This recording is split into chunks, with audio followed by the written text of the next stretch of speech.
Good morning, this is Data Trader Pro with a pre-market wrap for Monday, March the 6th. Okay, let's get right to it.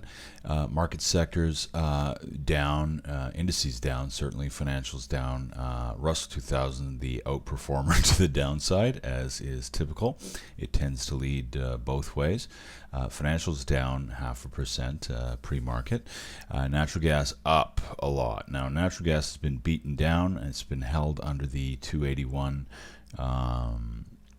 resistance level. Finally broke that with a gap up above it. Sunday night futures open and is holding above it.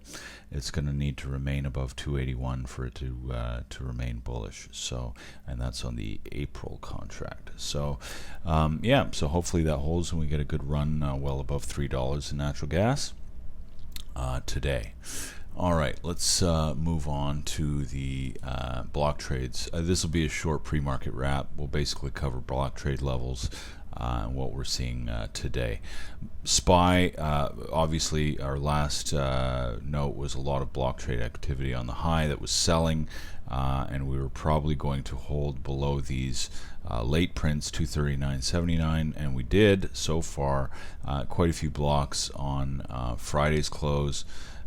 March the 3rd, we're slightly below those now. So basically the levels that we're working with on SPY are the lower support prints 236.55, 236.50. So let's say 236.50 to be safe as your support line in sand on SPY. We're slightly below Friday's closing prints now, which were 238.52 level roughly. We're now 237.82, so we have some wiggle room. We may pop back up. We may well pop above that today. I mean, when futures dropped quite quickly last night, and then it was that was over. They didn't continue down. They held, and certainly the NQ 100 held its Friday low. So you know, we may have a retrace up today before testing. I have a feeling we're going to test this 236.50 level on SPY very soon.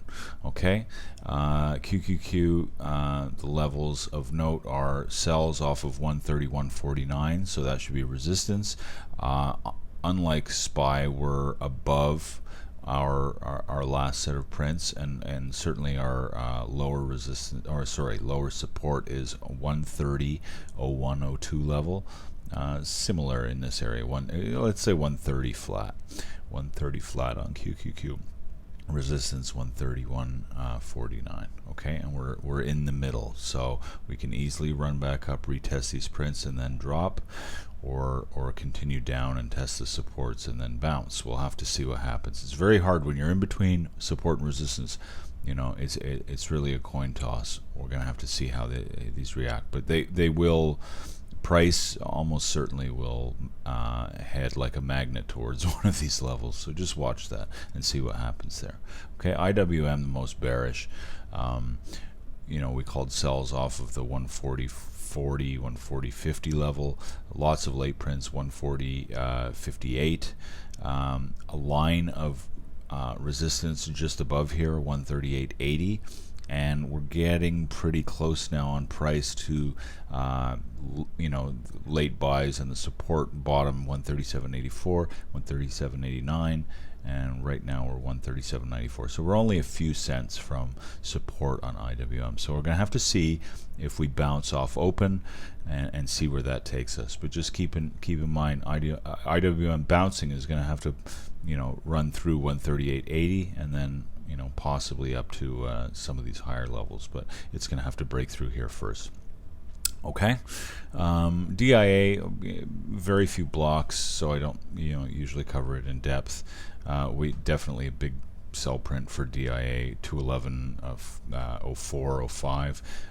Any bullishness is going to have to break through that, so that's your roughly at your previous high. Okay, let's see. Oh, just quickly, this is the SPY profile page. We're in this area now, so this is why we don't see a red bar. Usually we'll have a red bar that'll show you where price is, but it's at such a low volume area. it's saying the same thing, basically support at mid 236s with this large volume bar. Below that, we don't have a ton of support. I mean, this bullish market is going to need to hold these upper levels because of the manner in which it ran up. It doesn't have a ton of support. There's a lot of air below. So, if we get a drop below these sort of 236 level, we have a long way to go. So potentially 8 to 10 points down on SPY. So we'll have to watch that, but I'm not thinking that we're going to have a panic move in the market right away.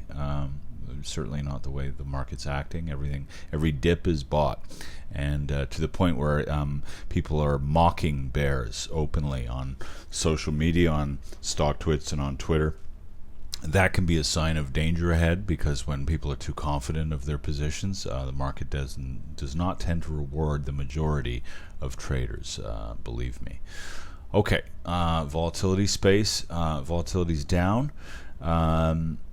VXX has had a lot of blocks in the area of 18, low to mid 18s. We're well below that now. We're going to have to see a break back above.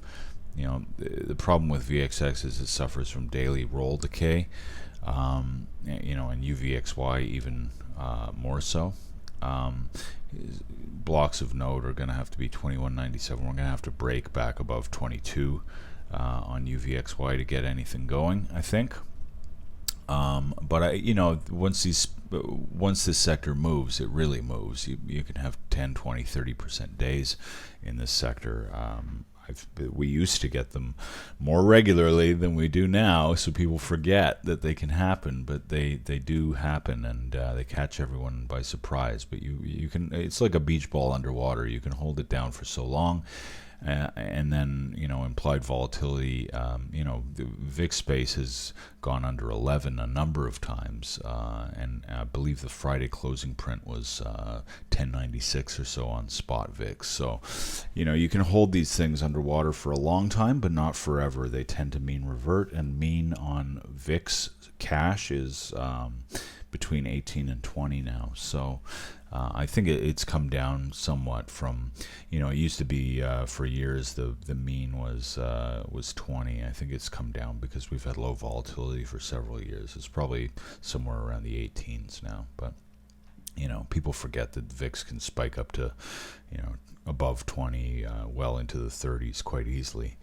If something comes out of the blue, because basically the market's pricing in a situation. It's not pricing in any risk right now. They're basically saying, it's funny. The market, implied volatility space, as the measure of market risk, is basically saying nothing can happen these days, and that's when things do happen, and volatility needs to get repriced very, very quickly, which is why you see huge moves in the volatility space, because most traders have gotten it wrong, and they scramble to buy SPX puts as hedges, and maybe even outright trades, and VIX really, really moves then. Okay, all right. Energy space, very quickly. USO, we called low off this print late last week.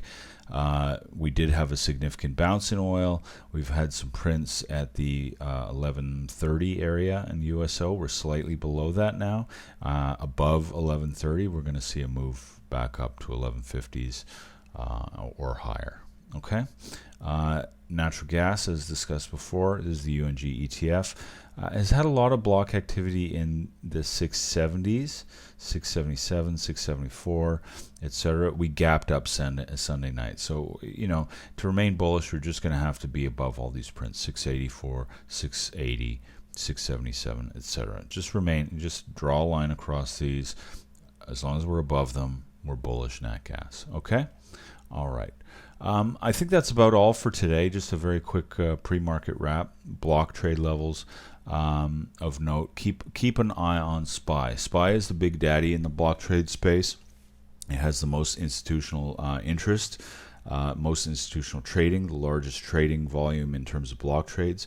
So that's why I use SPY as the guide, although sometimes IWM does tend to lead. So again, just keep an eye on your SPY levels and watch this market today. We're in the midst of having made an all-time high on nice even numbers, 2,400 roughly on SPX and ES, 5,400 on the NASDAQ 100, and we pulled back very quickly. So, you know, any corrections are going to need to hold under those highs.